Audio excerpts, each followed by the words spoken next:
I'm planting a different variety of edible seed every day for 100 days. Today's day 43, and I'm planting Waltham Butternut Squash. I'm not gonna lie, I don't care for this stuff, but I can find plenty of people who will take it off my hands. Let's plant it.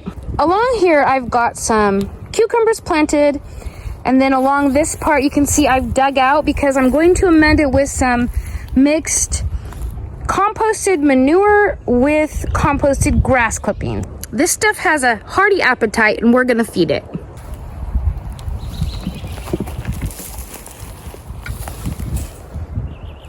Look how beautiful and dark and rich that is.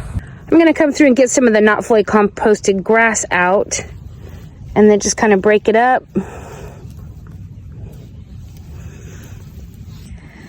Then I'm gonna put this original soil, which is not so lovely, on top after I break the clods up. All right, so not quite done. This stuff is really, really hard and clumpy, so it's taken a minute to get it pulled apart. There's the seed. Looks like my Dollar Tree packet had about 19 seeds in it. 25 cents. 25 cents.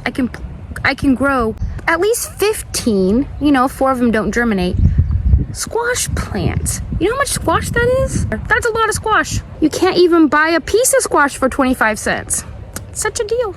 So I will be growing these up this fence. That's what these twist ties are about. As the plant grows, I kind of attach it to the fence.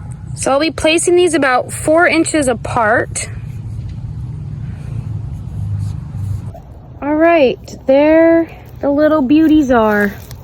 I'm just gonna cover them up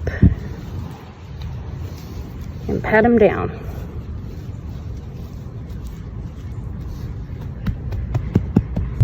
All right, there we have it. And if you have a guess of what I might plant tomorrow, go ahead and leave it in the comment section below, and we'll see if you're right.